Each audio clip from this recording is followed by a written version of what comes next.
specifically with the San Francisco 49ers. We're in week 2, and the tragic and yet perhaps optimistic news for San Francisco 49ers fans took place yesterday.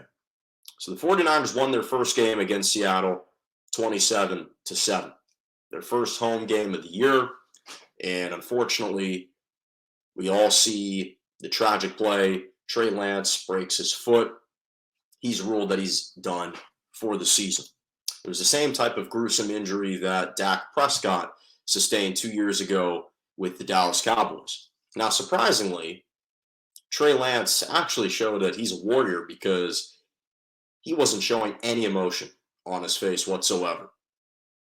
Guy wasn't crying, wasn't just trying to be guarded, but it almost reminded me of Kobe after he tore his Achilles, just walks back up to the free throw line and sinks the 2 free throws. Trey Lance wasn't emotional, at least on the field at all, which if I broke my foot, I'd be tearing, I'd be bawling out. So, first of all, let's address the injury. This is just awful. This is just tragic. You absolutely, I despise this. I despise this for him. I despise this for his career. Here you have such a young kid, 22 years old, taken in the top 3 of the 2021 draft. He was picked number 3 in 2021 by the San Francisco 49ers, and we all know his limited number of reps. He only played in one other game this year. This year he'd been struggling, only completing 48% of his passes on 31 attempts, 0 touchdowns, 1 interception for his career over the last 2 years with the San Francisco 49ers, a total of like 6.5, 7 games played, 54.5 completion percentage, 5 touchdowns, and 3 interceptions. He only played in one college game in 2020. So the amount of football that he'd been playing, we knew was an issue. We knew was a problem. But I want to, again, address the injury first, because obviously he seems like a great kid. And everything that we have seen, by all accounts, he carries himself well. He's a professional. He's eager to learn. He's well-liked. And I just hate to see this happen to someone so young in the NFL, especially for someone who was just anointed to be the franchise quarterback. The San Francisco 49ers anointed him. They said, "You are going to be our next guy." And he was welcoming to Jimmy G first when he was a backup. Then in the second instance in which Jimmy G was the backup, he was still gracious to have him there. So he was doing all the right things. But this is going to deal a huge setback to him, because the one thing that I did question was his psyche. I questioned his psyche the second the 49ers decided to bring back Jimmy Garoppolo. I thought that for the growth and for the development of Trey Lance, that was an ill-advised move. And all that I'm hoping for is that this doesn't wreck and shatter his confidence, because I'm wishing him, of course, a speedy and full, healthy recovery. But I hope that his mind is in the right place, because these are the types of major injuries sustained that can fracture your psychological well-being. And again, you never wish this upon anyone, but especially to such a young, emerging NFL player who had a chance to be special, and he may still end up being special. This may end up being a blessing in disguise, and that the additional time off will actually be a benefit for him in the future. The problem is it's too hard to tell, because he's not going to be able to attempt many reps. And so I just hate this. I hate this for him. So I want to start there. Now let's shift over to the 49ers and their perspective. Unfortunately for them, this extenuating circumstance may actually be a blessing in disguise for them as well, because I think it can be a double-edged sword. Not so great for Trey Lance, of course. Awful for Trey Lance.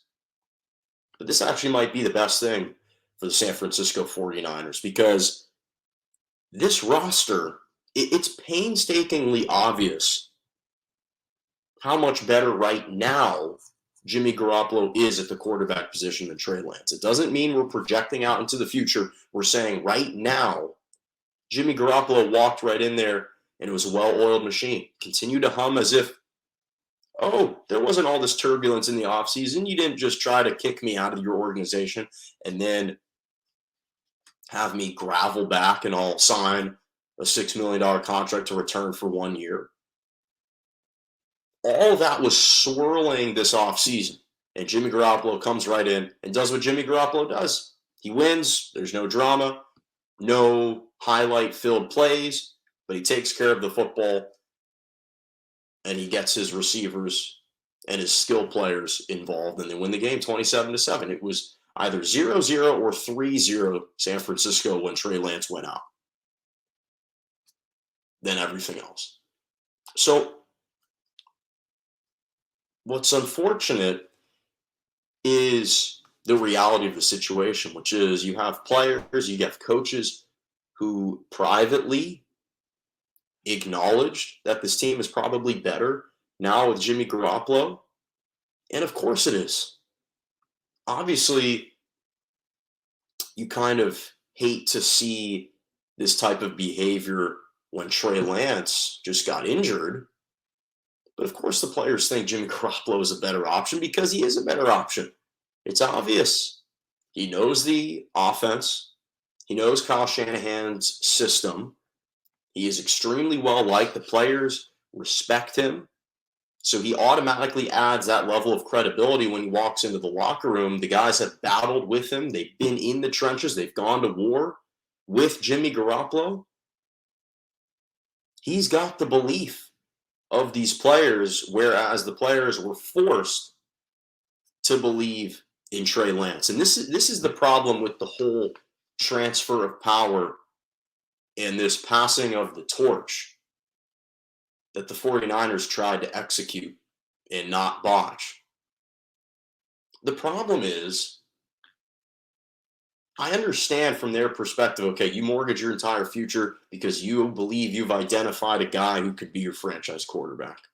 And after that, you want to prop him up and give him the keys to the Ferrari and say, hey, drive down the I-5, hit 100 miles per hour if you want. No one's on the freeway with you. I understand that philosophy, but the problem is he didn't actually earn the job. He didn't outplay Jimmy Garoppolo for the job. The organization just decided, hey, Jimmy, we're just going to make you the incumbent. We're just going to make you a lame duck quarterback. And despite the fact that you're playing better than this rookie who we drafted, sorry, buddy, team belongs to someone else. It's harder for the other players to accept that. They were kind of forced and reluctantly forced to accept that. So this transfer of power, you can understand why the players were kind of apprehensive about the whole move. And they had some feelings of trepidation about the move because here they've got a Super Bowl roster and they got an unproven quarterback who may end up being the real thing, but he doesn't have the requisite experience. Jimmy Garoppolo does. And I've always been bullish about Jimmy Garoppolo ever since I've started the show. No one's saying that he is Patrick Mahomes, but what I do know is all Jimmy Garoppolo does is win games. That's all he does. Every single time he's been a starter. He's 31 and 14 as a starter with San Francisco. He provides a calmness, a stability, a reliability. Yes, he made a couple bad throws in the NFC Championship game, but he has been the starting quarterback. He's been at the helm when the 49ers reached the Super Bowl. He's been at the helm when the 49ers have reached 2 NFC Championship games. So that's what I know. And right now, what I know is they're a more realistic Super Bowl contender with Jimmy Garoppolo at the helm because you know what you're going to get from him than with Trey Lance. Now, again, I despise the fact that a young talent in the NFL like Trey Lance has to suffer an injury like this, especially a gruesome injury like this. But we saw Dak Prescott bounce back, and I'm hoping that Trey Lance can recover fully and quickly.